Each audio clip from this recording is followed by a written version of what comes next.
hermanos. Es que no prendí el microfonito, pero ya estamos nuevamente. ¿Cómo están, hermanos? Buenos días.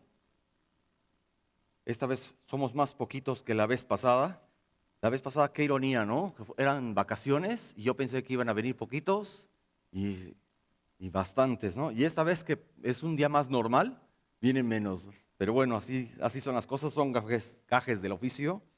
Y bueno, como dice nuestro hermano Rolando, continuamos con el estudio, gracias, con el estudio del profeta Abdías. Así que vamos a apartar nuestras Biblias en el pasaje que nos toca el día de hoy, en Abdías. Tenemos 3 semanas de que desde la última vez que vimos este pasaje, más bien que vimos el libro del profeta. Hace 3 semanas fue la última vez que nos tocó analizar, en este caso fueron los versículos del 5 al 9, creo. Ahora vamos a continuar con los versos del 10 al 14, que se continúa el juicio contra los edomitas, ¿no? De eso se trata este libro, pequeñito, uno de los más cortos y uno de los profetas menores, es el juicio contra Edom, sobre todo por lo que es el título, Los crímenes de Edom.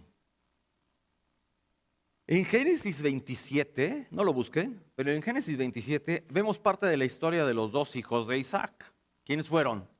Los dos hijos de Isaac. Esaú, exactamente. Entonces, encontramos que después de que Esaú amenaza de muerte a Jacob, ¿por qué lo amenazó de muerte? Por haberle quitado la primogenitura. Los que lo han leído lo saben.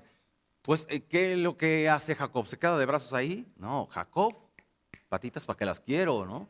Jacob huye de la casa hasta la casa de su tío Labán, que curiosamente fue su tío, en Harán, en la tierra de Harán, para protegerse.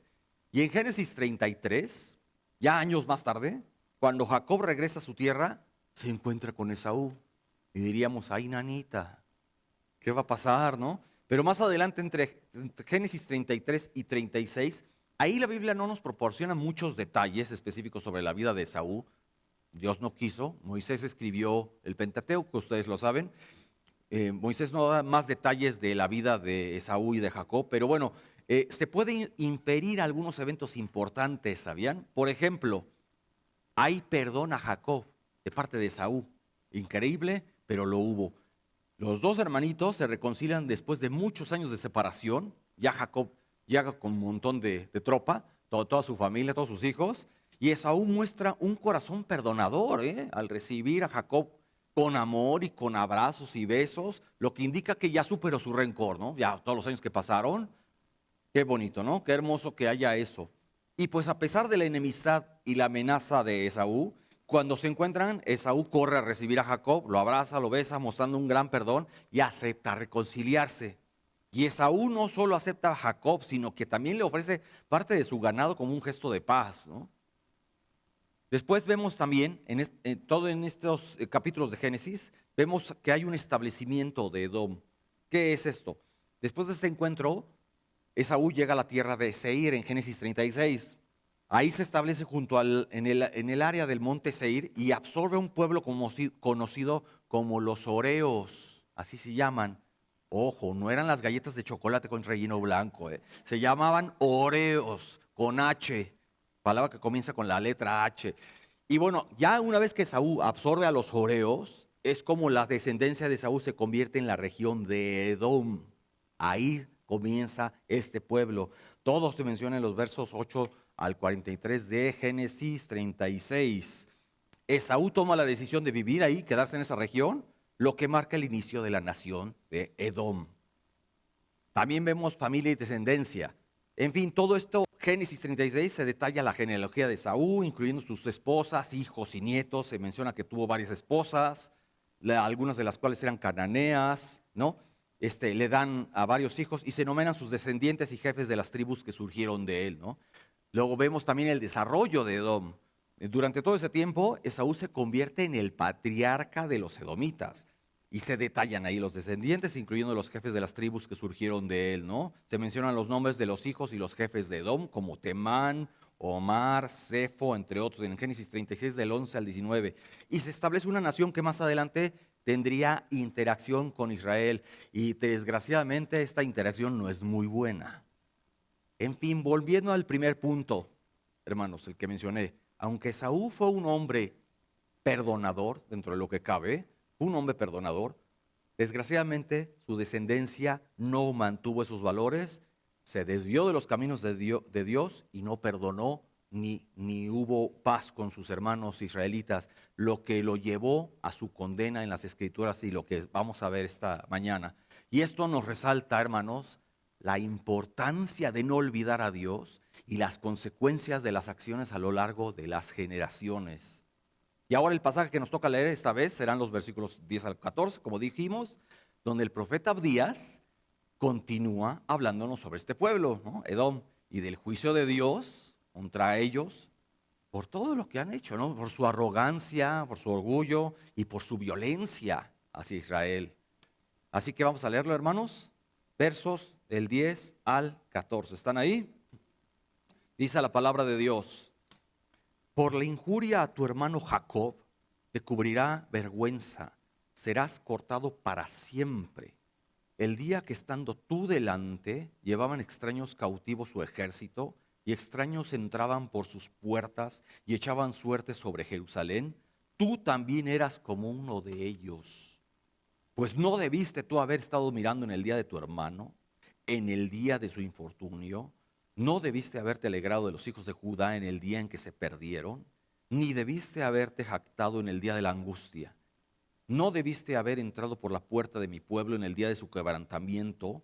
No debiste haber mirado su mal en el día de su quebranto, ni haber echado mano a sus bienes en el día de su calamidad.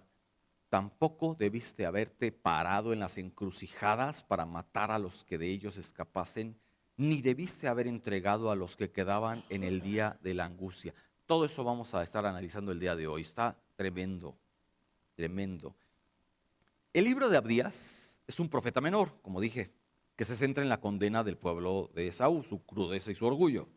Y a manera de repaso, hermanos, vamos a recordar que en los primeros 9 versículos anteriores a este pasaje, Abdías recibe una visión, como era costumbre en algunos profetas de Dios en el Antiguo Testamento. Abdías recibe una visión de Dios sobre la destrucción de este pueblo, no cualquier juicio, destrucción de este pueblo. Y se menciona que Edom ha sido llamado a rendir cuentas por sus acciones. Por ejemplo, en el versículo 1, Abdías recibe el mensaje de Dios sobre Edom anunciando su juicio, ¿no? El versículo 2, Dios declara que Edom será pequeño entre las naciones y será humillado. En el 3 se menciona el orgullo de este pueblo que se siente seguro en las montañas, ¿no? En el 4, aunque Edom se eleve como el águila y ponga su nido entre las estrellas, será derribado. En el 5 se compara la destrucción de Edom con un ladrón que roba y un cosechador que deja algunos racimos, ¿no? Ya en el versículo 6 se menciona que los tesoros de este pueblo soberbio serán saqueados. Y todo eso simboliza, hermanos, que la seguridad de los hijos de Saúl se desvanecerá. ¿De qué sirvió tanta riqueza, no? Toda la confianza de ellos se desvanecerá, que su confianza en sus fortificaciones, grandes fortificaciones, ni eso los va a salvar. Y ya en el 7, los aliados de Edom, que alguna vez fueron sus amigos, lo traicionarían en su momento de necesidad, y su confianza en ellos sería su ruina. Y así el Señor es como muchas veces obra, ¿no? Regresando lo que ellos mismos hicieron, en este caso a sus hermanos israelitas. En el verso 8 Dios pregunta como con una especie de sarcasmo, si no habrá destrucción entre los sabios de esta región, o sea, muy sabios los de ahí, no pudieron hacer nada. Ya en el versículo 9, por último, se menciona que los valientes de Edom serán aterrorizados. Valientes, qué ironía, ¿no? Son los valientes, pero serán aterrorizados y serán destruidos. Y en todos estos 9 primeros versículos vimos cómo el profeta Abdías establece ese contexto de juicio divino sobre Edom, ¿no? Sobre todo su orgullo, su falsa seguridad y la traición de sus aliados. Por cierto, todo este mensaje nos sirve como un recordatorio, hermanos, cómo la arrogancia es tan destructiva, ¿no? La arrogancia y la violencia tienen consecuencias. Hay gente que comete esos actos y piensa que no le va a pasar nada, que no hay consecuencias. Por lo general son los ateos, no va a haber nada en el más allá. Aquí se paga y punto, o no, o nunca lo pagan, se salen con la suya y aparentemente viven felices, ¿no? Pero Dios siempre está atento a las naciones, a las acciones de las naciones, hermanos. El bosquejo de todo el libro es así, lo voy a leer rápido. El juicio de Dios contra el orgullo de Edom es el primer punto, el que ya vimos, de los versos 1 al 14. Y ahora vemos la humillación de Edom del 1 al 9 y los crímenes de Edom del 10 al 14. Ese es nuestro tema del día de hoy. Por lo tanto, veremos el día de hoy el inciso B, los crímenes de Edom. Ese es el punto que nos toca el día de hoy, los crímenes de Edom, los versículos del 10 al 14. Pero en la lección del día de hoy lo vamos a dividir en dos puntos. Los crímenes van a ser en dos puntos. La violencia contra Jacob, si alguien lo quiere anotar, la violencia contra Jacob en el verso 10, la violencia contra Jacob. Y el punto 2 es un título un poco más largo, la traición en el día de la calamidad, que son los versículos del 11 al 14, ya los que quedan. Primer punto es la violencia contra Jacob, verso 10, y el segundo es la traición en el día de la calamidad, versos del 11 al 14. La traición en el día de la calamidad. Vamos a ver ahora el primer punto, la violencia contra Jacob, versículo 10, que dice: por la injuria a tu hermano Jacob te cubrirá vergüenza. ¿Qué es injuria? Injuria se traduce del hebreo kaomas, que es rapiña, ¿sabían? Violencia contra alguien, eso es injuria, violencia contra alguien. Probablemente sea una referencia a un suceso que vemos redactado tanto en el libro de Números como en el Deuteronomio. Les voy a dar rápido el contexto, hermanos. Cuando Israel sale de Egipto, una de sus travesías era tener que pasar por tierra edomita, sí o sí tenían que pasar. Y había que hacerlo para así poder llegar y entrar a la tierra prometida, ¿no? Sin embargo, los hijos de Esaú no se lo permiten. Aún así, y aún así con la actitud de los edomitas, Dios les había dicho a los israelitas que los trataran bien, que trataran bien a sus hermanos edomitas. Acompáñenme a Deuteronomio 2. Deuteronomio 2, del 1 al 8. Vean lo que sucede aquí. Deuteronomio 2, del 1 al 8. Deuteronomio 2, aquí vamos a ver un poco lo que vivieron los israelitas y todas las indicaciones que recibieron con respecto a su trato con los hijos de Esaú. Versos del 1 al 8 son los años en el desierto.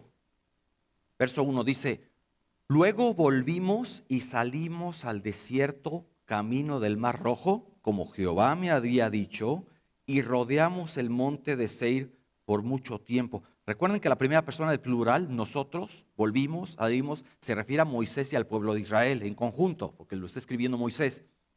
Verso 2, y Jehová me habló. Aquí es la primera persona del singular, yo, ¿no? Primera persona del singular, exactamente, yo. Mi Jehová me habló a mí. Se refiere solo a Moisés como líder que está guiando y recordando los eventos pasados, ¿no? Diciendo: bastante habéis rodeado este monte, volveos al norte. Verso 4, y manda al pueblo diciendo: pasando vosotros por el territorio de vuestros hermanos los hijos de Esaú, ¿ya vieron? Pasando vosotros por el territorio de vuestros hermanos los hijos de Esaú, que habitan en Seir, ¿ya vieron? Que se estableció ahí en Seir, Esaú. Ellos tendrán miedo de vosotros, mas vosotros guardaos mucho. ¿Ya? Qué curioso, ¿no? Tienen miedo. Los pintan también muy violentos y muy orgullosos, pero también tenían miedo. Verso 5, no os metáis con ellos, porque no os daré de su tierra, ni aun lo que cubre la planta de un pie, porque yo he dado por heredad a Esaú el monte de Seir. Compraréis de ellos por dinero los alimentos y comeréis, y también compraréis de ellos el agua y beberéis. Pues Jehová tu Dios te ha bendecido en toda obra de tus manos, y Él sabe que andas por este gran desierto. Estos 40 años Jehová tu Dios ha estado contigo y nada te ha faltado. Verso 8. Qué hermoso, ¿no? Estas palabras. Ahí se mantiene la promesa de Dios a Abraham, a Isaac y Jacob, ¿no? Verso 8, y nos alejamos del territorio de nuestros hermanos, los hijos de Esaú, que habitaban en Seir, por el camino del Arabá, desde Elat y Esión, Geber, y volvimos y tomamos el camino del desierto de Moab. Vean cómo, a pesar de las provocaciones, de todas las provocaciones, Israel mantiene durante mucho tiempo el deber de un sentimiento amistoso hacia los edomitas, ¿no? Y lo mantuvo casi como un deber religioso, que el Señor se lo mandó a Moisés y Moisés se lo dijo a todo el pueblo, que así lo hicieran, que trataran bien a los edomitas. Ya en Deuteronomio 23, en el Deuteronomio 23, verso 7, Dios le dice a los israelitas, vean, verso 7, no aborrecerás al edomita. Como siempre el mandato de Dios es perdonar y de pasar por alto cualquier ofensa y seguir adelante. Qué manera tan pacífica del Señor, ¿no? No aborrecerás al edomita. ¿Por qué? Porque es tu hermano. No aborrecerás al egipcio porque forastero fuiste en su tierra. O sea, si algún egipcio les salía al encuentro o los alcanzaba y les echaba pleito, tampoco. No tengo nada contra él. Id en paz. No aborrecerás ni al edomita ni al egipcio. Pero ¿qué hicieron entonces los descendientes de Saúl? Ahora acompáñenme a Números. Números 20. Y veamos cómo Edom trató al pueblo de Israel. Vean nada más qué manera de actuar de ellos. Números 20, del 14 al 21. Números 20, del 14 al 21. Vean cómo Edom rehúsa dar paso a Israel. 14. Envió Moisés embajadores al rey de Edom, ¿vieron? Desde Cades, diciendo, así dice Israel, ¿qué? Tu hermano. ¿Cómo lo remarcan, no? Así dice Israel, tu hermano. ¿Tú has sabido todo el trabajo que nos ha venido? ¿Cómo nuestros padres descendieron a Egipto y estuvimos en Egipto largo tiempo y los egipcios nos maltrataron y a nuestros padres?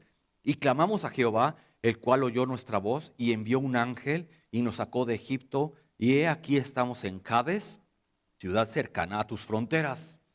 Te rogamos que pasemos por tu tierra. No pasaremos por labranza, ni por viña, ni beberemos agua de pozos. Por el camino real iremos, sin apartarnos a diestra ni a siniestra, hasta que hayamos pasado tu territorio. Vean la manera tan pacífica de los israelitas. Nada más queremos pasar por ahí. No nos vamos a meter en problemas. No les vamos a robar nada. Pacíficamente. Solamente déjanos pasar. ¿Y qué dice el verso 18? Edom, o sea, todo el pueblo, le respondió, no. No pasarás por mi país. De otra manera, saldré contra ti armado.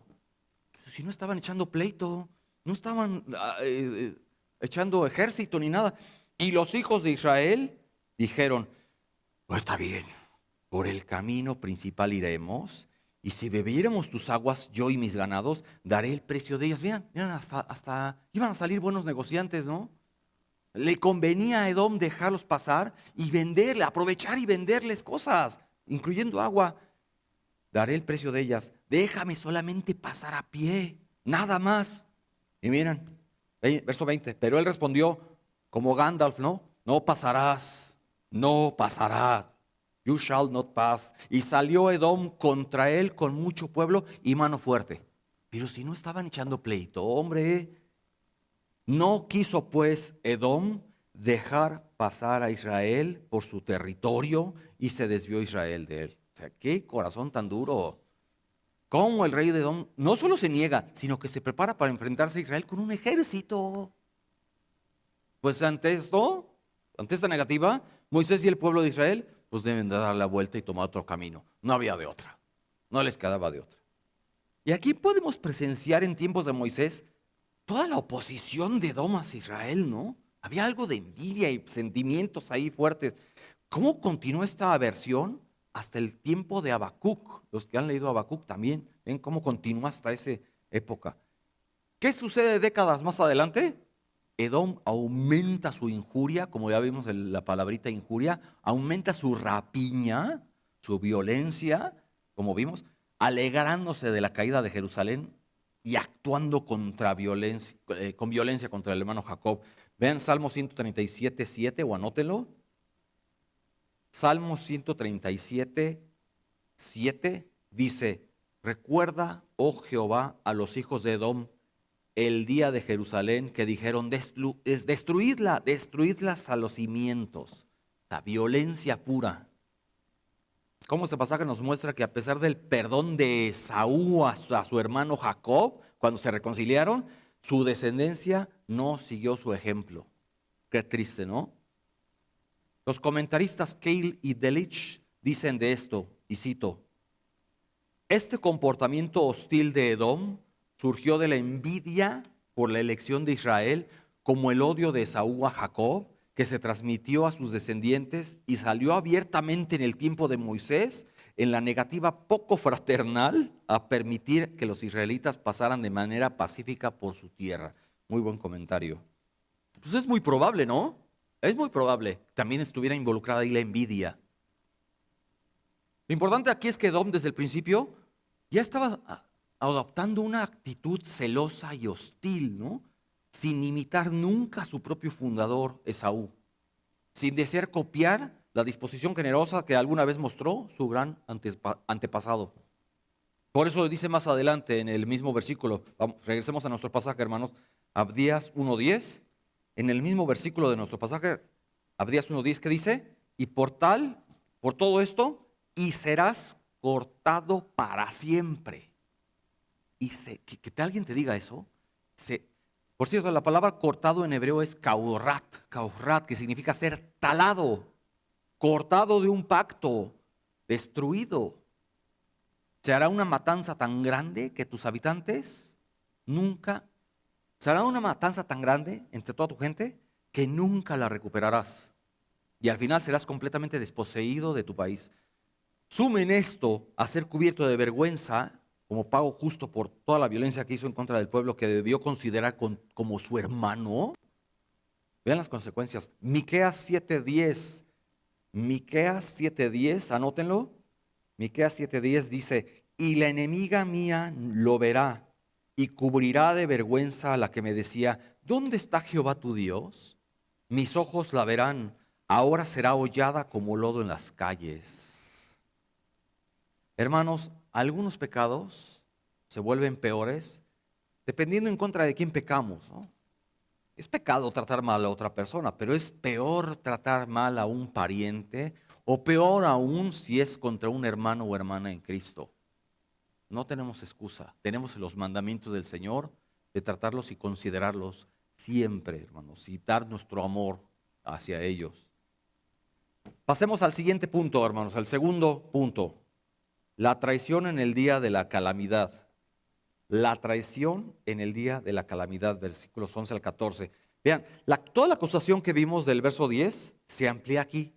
¿Cómo esta injuria, la rapiña, se ha llevado a cabo? Verso 11. ¿Qué dice? El verso 11. El día que estando tú delante, llevaban extraños cautivos su ejército. A ver, ¿pero a qué suceso histórico está haciendo referencia Abdías? Vean, el profeta quizás está haciendo referencia al evento histórico que ocurrió en Jerusalén en el año 587 a.C. En aquel año, Nabucodonosor, el emperador de Babilonia, bien famoso Nabucodonosor, conquistó la ciudad de Jerusalén y se llevó cautivos a los israelitas, sobre todo de la parte sur. En esta catástrofe, hermanos, los edomitas no cumplieron con el mandato de proteger a su hermano. Pues se veía venir, ¿no? Pero aparte, peor. Se aliaron a los babilonios e hicieron injuria contra Israel. Vamos al segundo libro de Crónicas, capítulo 36. Vean cómo lo que sucedió. Nos estamos enterando aquí del chisme. Segundo de Crónicas 36, del 10 al 15. Seguramente está Abdías haciendo referencia a eventos históricos como este. Segundo de Crónicas 36, 10 al 15. En aquel tiempo subieron contra Jerusalén los siervos de Nabucodonosor, rey de Babilonia, y la ciudad fue sitiada. Vino también Nabucodonosor, rey de Babilonia, contra la ciudad cuando sus siervos la tenían sitiada. Y entonces salió Joaquín, rey de Judá, al rey de Babilonia, al encuentro de ellos, ¿no? De los homólogos. Él y su madre, sus siervos, sus príncipes y sus oficiales, y lo prendió, ¿ya vieron? Lo prendió el rey de Babilonia en el 8º año de su reinado. No de prender de fuego, sino que lo agarró, lo apresó. Y sacó de allí todos los tesoros de la casa de Jehová y los tesoros de la casa real, y rompió en pedazos todos los utensilios de oro que había hecho Salomón, rey de Israel, en la casa de Jehová, como Jehová había dicho. Esa es la razón por la que muchos arqueólogos no encuentran aparentemente evidencias por esto que pasó. Ya de ahí se agarran los arqueólogos incrédulos y dicen, no, pues no es cierto, no hubo evidencias, fue fantasía eso. No, aquí está describiendo. Hicieron pedazos todo. 14, verso 14. Y llevó en cautiverio, ¿a quién? A toda Jerusalén, a los israelitas, a los judíos. ¿Y a qué más? No solo al pueblo, ¿ya vieron?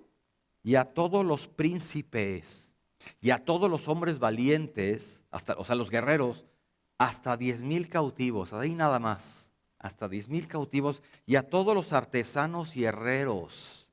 No quedó nadie, excepto los pobres del pueblo de la tierra. Y a los pobres, ¿cómo le hacen para sostenerse, no? Si no tienen esa habilidad de negociar. Los dejaron ahí que se mueran, yo creo. Los que no tenían fuerza. Verso 15. Asimismo llevó cautivos a Babilonia a Joaquín, al mismo rey, a la madre del rey. Me pregunto por qué siempre llegó acompañado de su mamá. No sé por qué. Llevó cautivo a Babilonia a Joaquín, a la madre del rey, a las mujeres del rey, a sus oficiales y a los poderosos de la tierra. Cautivos los llevó de Jerusalén a Babilonia. Bueno, pues aunque no lo crean, hermanos, mientras estaba sucediendo todo esto, los hijos de Saúl no hicieron nada. No cumplieron con el mandato de la conciencia moral y el deber de sangre de proteger a su hermano, como quien dice. Joel 3:19, solo anótenlo. Joel 3:19 nos dice, Egipto será destruido y Edom será vuelto en desierto asolado por la injuria hecha a los hijos de Judá. ¿Vieron? Porque derramaron en su tierra sangre inocente. Vean que sigue en el verso 11 de nuestro pasaje. Volvamos a nuestro pasaje, hermanos, de Abdías. ¿Qué dice en el verso 11? El día que estando tú delante, llevaban extraños cautivos su ejército. ¿Y qué dice? Y extraños entraban por sus puertas y echaban suerte sobre Jerusalén. Un acto originalmente pagano, ¿no? Aunque Dios muchas veces aprovechaba la situación y respondía por medio de echar suertes, como muchas veces lo vemos en la Biblia, ¿no? Y extraños entraban por sus puertas y echaban suertes sobre Jerusalén. Tú también eras como uno de ellos, está reclamando el Señor a Edom. ¿Qué hizo Edom cuando extraños atacaron a Judá y extraños entraban por las puertas? Nada. El pueblo de Edom se quedó callado, parado, delante, sin ayudar, hasta riéndose, más bien como un cómplice, ¿no? Como un cómplice.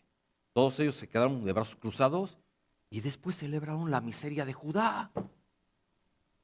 Abdías nos está revelando aquí que además de la indiferencia edomita ante la desgracia de su pueblo hermano, ellos se aprovecharon de todas esas circunstancias y se comportaron como los babilonios. Vean, acompáñenme al segundo libro de Crónicas 36. Veamos cómo esto está escrito a detalle más de lo que sucedió, pero esta vez redactado probablemente por el sacerdote y escriba Esdras. Aquí posiblemente Esdras escribió todo esto que vamos a leer. Segundo libro de Crónicas 36. 36 del 17 al 21, hermanos. Para darles un poquito de contexto. Unos versos más atrás, antes del verso 17, se nos describe el reinado de Sedequías. Sedequías, quien fue el último de los reyes de Judá. Pues Sedequías, para variar, hizo lo malo ante los ojos de Jehová. Y no se humilló ante el profeta Jeremías, todo lo que le advirtió, todo lo que le habló en nombre de Dios. Y también todo el pueblo, igual, se volvió obstinado, desobediente, no le hizo caso a Jeremías. Se burló de los mensajeros de Dios. Como resultado de su rebeldía, Dios, en su juicio santo, permitió que los caldeos, los babilonios, invadieran Judá, destruyeran el templo, se llevaran al pueblo al exilio y cumpliendo así todas las profecías de juicio divino por su desobediencia, ¿no? Ahora sí leamos, ¿qué es lo que pasó como consecuencia? ¿Qué es lo que sucedió como consecuencia? Segundo de Crónicas 36, del 17 al 21. Del 17 al 21. Por lo cual trajo contra ellos al rey de los caldeos, que mató a... Vean lo que hicieron, ¿eh? Vean qué gráfico está descrito esto. Que mató a espada a sus jóvenes en la casa de su santuario, sin perdonar joven ni doncella, anciano ni decrépito, todos los entregó en sus manos. Asimismo, todos los utensilios de la casa de Dios, grandes y chicos, los tesoros de la casa de Jehová y los tesoros de la casa del rey y de sus príncipes, todo lo llevó a Babilonia. Y quemaron, ¿qué? La casa de Dios, o sea, el templo. Y rompieron, no de irrumpir, no, de romper, quebraron el muro de Jerusalén y consumieron a fuego todos sus palacios y destruyeron todos sus objetos deseables. Los que escaparon, y luego el verso 20, los que escaparon de la espada fueron llevados cautivos a Babilonia. Qué manera de rodearlos, ¿no? Fueron llevados cautivos a Babilonia y fueron siervos de él y de sus hijos hasta que vino el reino de los persas. Para que se cumpliese todo, para que se cumpliese la palabra de Jehová por boca de Jeremías, hasta que la tierra hubo gozado de reposo, porque todo el tiempo de su asolamiento reposó hasta que los 70 años fueron cumplidos. Nadie quiso hacer caso a las exhortaciones de Jeremías y ahí está la consecuencia. Y se cumplió lo que dijo Jeremías. Bueno, pues entre las gentes que participaron de estos actos violentos, que los vemos aquí gráfica y explícitamente descritos, estaban nada menos que los mismísimos descendientes de Saúl, los edomitas. Y algunos profetas también testifican de toda esta acción edomita en aquella ocasión, como en Ezequiel 35, el capítulo que leímos al principio del servicio con mi hermano Rolando. Todo eso pasó, no lo vamos a leer de nuevo. Ezequiel 35, todo el capítulo. Pero vamos unos capítulos atrás, hermanos, ¿qué les parece? Ezequiel 25, 10 capítulos más para atrás. Vamos a ver otros detalles más. No nos damos cuenta, pero cómo el Antiguo Testamento está rodeado de todos estos pasajes, ¿no? Juicio contra Edom. Vamos unos capítulos. Ezequiel 25, solo del 12 al 14, hermanos. Ezequiel 25, del 12 al 14. Profecía contra Edom. Así ha dicho Jehová el Señor. 12. Así ha dicho Jehová el Señor. Por lo que hizo Edom, tomando venganza de la casa de Judá, pues ¿de qué? Delinquieron en extremo y se vengaron de ellos. ¿Pero vengarse de qué? ¿Qué les hicieron? 13. Por tanto, así ha dicho Jehová el Señor, yo también extenderé mi mano sobre Edom y cortaré de ella hombres y bestias y la asolaré. Ustedes dirán, pues, ¿qué culpa tienen las vaquitas, no? Los toritos, los becerros. No sabemos. Juicio completo, ¿no? Pobrecitos, pues, oye, mejor tráigamelos, ¿no? Para hacer unas carnitas. Dénmelos, porque no se desperdicien. Aquí hacemos barbacoa, ¿no? En el convivio. No, ni modo. Yo cortaré de ella hombres y bestias. Y la asolaré desde Temán hasta Dedán. ¿Qué nombrecitos, no? Temán y Dedán. Caerán a espada.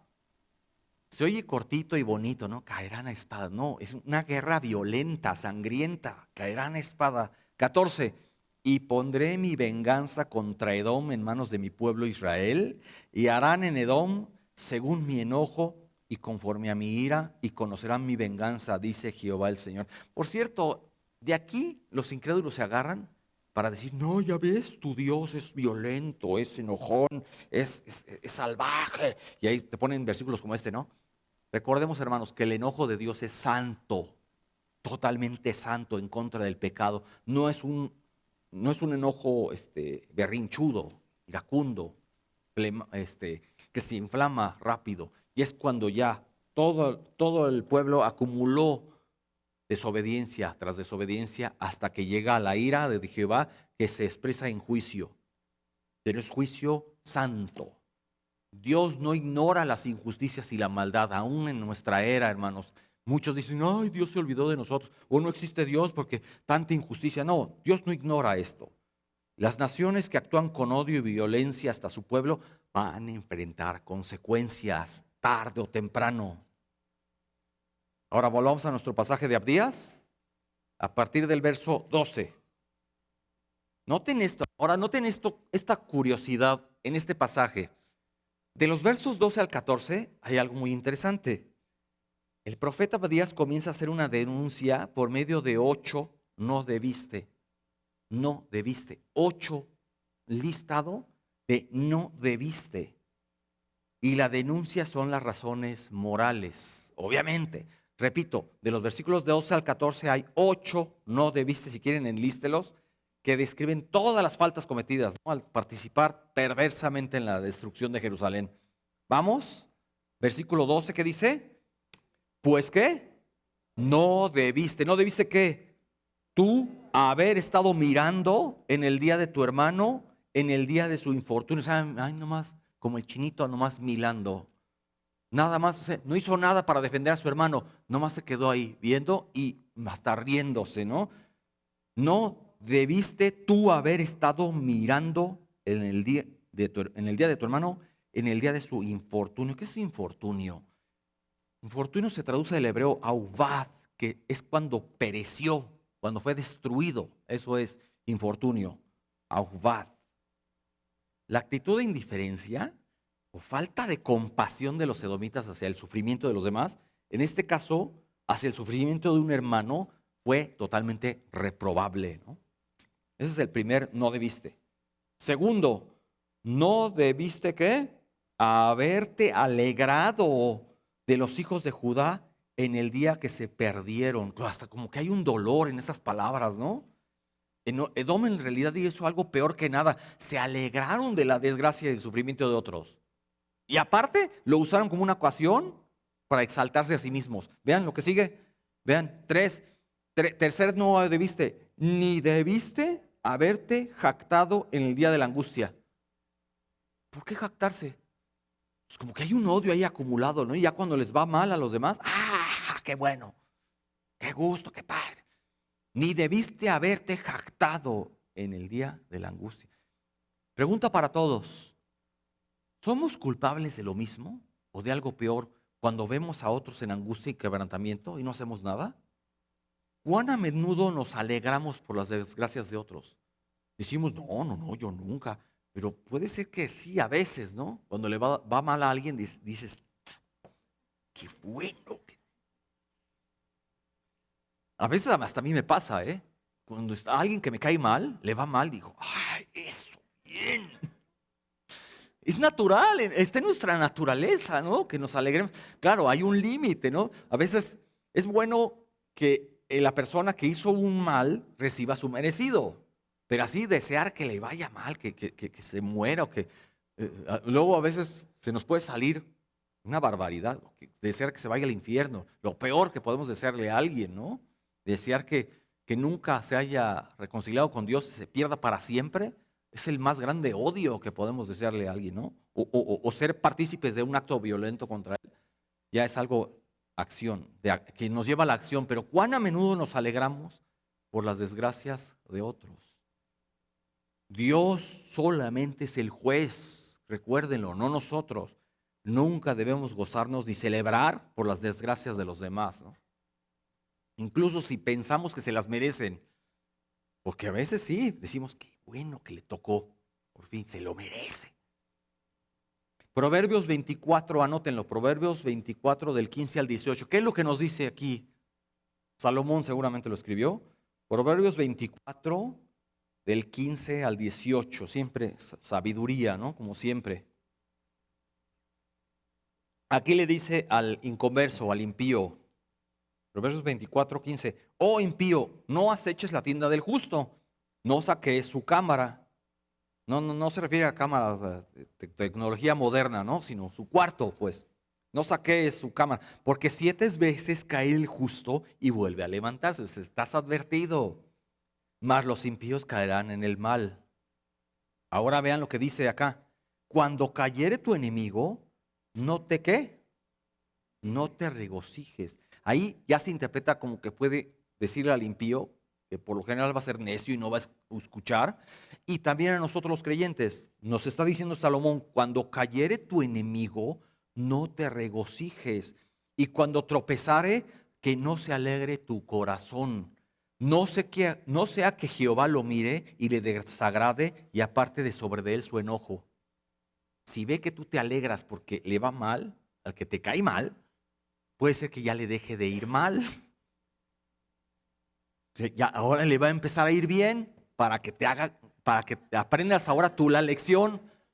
Es la manera de Dios de actuar, ¿no? Ahora, ¿ves? Te alegres, ahora voy a hacer que le vaya bien para que ahora los dientes tuyos sean los que rechinen. Hermanos, como parientes o como creyentes y miembros de la comunidad, tenemos responsabilidad de cuidar y apoyar a los demás, ¿no? Especialmente en tiempos difíciles y no de alegrarnos de la caída de otro, ¿no? Romanos 12:15, rápido les digo, Romanos 12:15, gozaos con los que se gozan. Nuestra naturaleza pecadora y egoísta, por lo general, no le gusta gozarse cuando a alguien le va bien. Preferimos el chisme donde a alguien le va mal. Pero dice Romanos 12:15, gozaos con los que se gozan y llorad con los que lloran. Por lo general lo hacemos al revés, ¿no? Gozaos con los de los que lloran y, y llorar por los que se gozan, ¿no? Nuestra naturaleza perversa es así. Por eso Pablo le dice a los romanos lo correcto, el enfoque correcto. Qué importante es estar atentos a las necesidades de nuestros hermanos y de actuar con amor y compasión, ¿no es así? Hermanos, seguimos. Aquí nos detuvimos un rato, pero continuamos con los no debiste. En el versículo 13 de Abdías tenemos el cuarto no debiste, que es el versículo 13, no debiste ¿qué? Haber entrado por la puerta. O sea, no debiste entrar como enemigo, como conquistador. Por la puerta. ¿A qué se debe esto? ¿Por cuál puerta? Se traduce del hebreo sha'ar y aquí se refiere a toda la ciudad. Ya acuérdense que estaban fortificadas las ciudades con muros enormes y las puertas se refiere a eso, a la entrada de la ciudad. No debiste haber entrado por la puerta grande, pues, a la ciudad. Y los edomitas que guerreaban con los babilonios, entraron con ellos. A lo mejor algunos guerrearon contra los babilonios, pero finalmente entraron con ellos por las puertas de la Jerusalén conquistada, presentándose como un enemigo orgulloso de Judá y aliado de los babilonios. Bien traidores, ¿no es cierto? Y luego dice, por la puerta, ¿qué? De mi pueblo. Más lo está remarcando el Señor. La puerta de mi pueblo. Debiste haber recordado que los judíos, tus hermanos, eran mi pueblo peculiar, le está diciendo el Señor a Edom. Seguimos, ¿qué dice? En el día de su quebrantamiento. O sea, cuando su ciudad fue destrozada, su rey encarcelado y cautivo con sus nobles y otros súbditos. Eso es en el día de su quebrantamiento. Quinto, no debiste haber mirado su mal en el día de su quebranto. En otras palabras, como quien dice, no debiste haber entrado en las ciudades de mi pueblo para deleitar tus ojos con la matanza cuando sus enemigos se apoderaron de ellas. Edom estaba bien feliz, bien contento de ver a Judá en problemas. Y todo su rencor los llevó a querer ver destruida a la nación. Y por esta mala acción, pues Dios borró a Edom. Cortó, taló a Edom. Sexto, ni haber echado, es como si Dios dijera, ni debiste, pero ahí está incluido en el sexto, ni debiste haber echado mano a sus bienes en el día de su calamidad. Vean, el pecado de Edom comenzó con no hacer nada, luego progresó al orgullo por la angustia de Judá y luego se aprovecharon de la desgracia de su hermano Judá. Edom se apoderó de los israelitas y los hizo también sus prisioneros. Saquearon la ciudad y se apropiaron de los bienes de todos, de los ciudadanos de Judá. Y todo esto lo hicieron con deleite. Vamos al verso 14. Séptimo, tampoco debiste haberte parado en las encrucijadas para matar a los que de ellos escapasen. Vean nada más lo que hicieron. Es decir, se unieron al ataque contra la pobre Judá, que aquellos de ellas se encontraban bien vulnerables. Los judíos, ¿qué pasa? Huyen naturalmente por los cruces del camino, que conocían bien, para escapar del desierto, a lo mejor por escondites, y a través de Edom escapar a Egipto, en algunos casos. Pero los hijos de Esaú los agarran. Estaban listos ya para interceptar a los fugitivos y matarlos o entregarlos al enemigo. Todo eso hicieron los edomitas. Y como vimos hace rato en 2 de Crónicas 36, cuando se encontraron con gente de Judá que huía del ejército que los perseguía, los mataban o los entregaban al enemigo como prisioneros, ¿no? Como dice el 8.8 y el último, ¿qué dice? ni debiste haber entregado a los que quedaban en el día de la angustia. El del día de la angustia, ¿cómo está descrito, no? Ya me imagino la agonía de los judíos.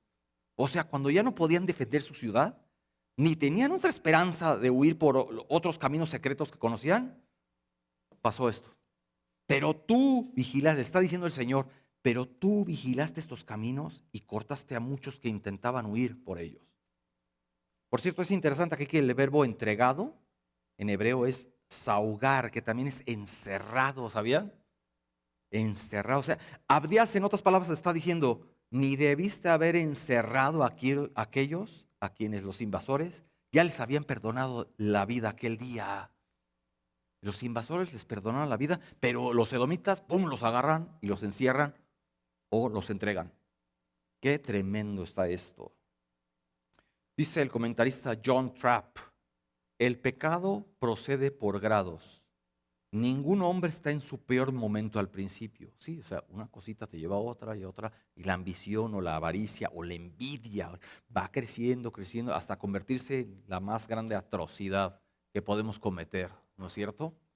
Va gradualmente, gradualmente hasta que se convierte. Si no hay freno, si nadie nos confronta o nadie nos frena, podemos llegar a hacer lo inimaginable, hermanos. Amós 1, vamos a Amós 1, acompáñenme. Amós capítulo 1, versículos 11 y 12. ¿Qué nos dice el profeta Amós? ¿Qué es lo que nos tiene que decir este profeta ahora? Por su parte, el profeta Amós, que está bien calladito, vamos a hacerlo decir algo. ¿Qué es lo que nos tiene que decir el profeta Amós de todo este suceso? Amós 1 del 11 al 12 nos dice, así ha dicho Jehová, por 3 pecados de Edom y por el cuarto no revocaré su castigo, porque persiguió a espada a su hermano, ¿vieron? Y violó todo afecto natural, y en su furor le ha robado siempre y perpetuamente ha guardado el rencor. ¡Qué horrible! Prenderé fuego en Temán. Vea lo que va a hacer el Señor por medio de Amós. Prenderé fuego en Temán y consumirá los palacios de Bosra. Por cierto, ¿qué es Temán? Temán era una región de Edom, conocida por ser un centro de sabiduría y conocimiento, ¿sabían? Eso era Temán. En la antigüedad se consideraba un lugar donde se cultivaba la inteligencia y la prudencia, todo eso. Prenderé fuego en Temán, o sea, ¿de qué sirvió toda la sabiduría? Y Bosra, ¿qué es eso de Bosra? Bosra era un sitio importante en Edom que se menciona en varios pasajes bíblicos, ¿no? Era conocida como una ciudad fortificada, también era fortificada Bosra, y era un centro comercial. Ambos lugares nos están representando aquí la fortaleza y la riqueza de Edom, Temán y Bosra, la fortaleza y la riqueza de los edomitas. Y en el contexto del profeta Amós, se menciona que el fuego consumirá todo. ¿De qué sirvió tanto poder?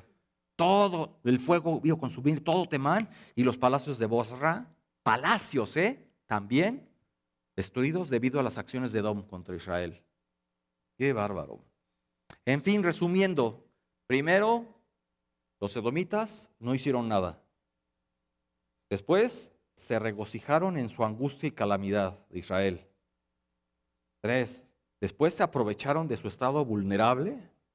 Y 4, se unieron finalmente a la violencia contra el pueblo de Dios, el Dios de Jacob. Y ya para concluir, hermanos, aquí vemos algunas lecciones espirituales. Traición y deslealtad. La primera, podríamos decir. La primera de estas lecciones es traición y deslealtad. ¿Cómo esto nos enseña sobre la gravedad de traicionar a nuestros hermanos, ¿no? Y la importancia de permanecer leales aún en tiempos de crisis, ¿no? Ser leal a tu hermano, aunque haga algo malo, pues mejor lo confrontas y te reconcilias con él, ¿no? Traición y deslealtad. Segunda lección, consecuencias del pecado, siempre. La actitud de Edom tuvo consecuencias.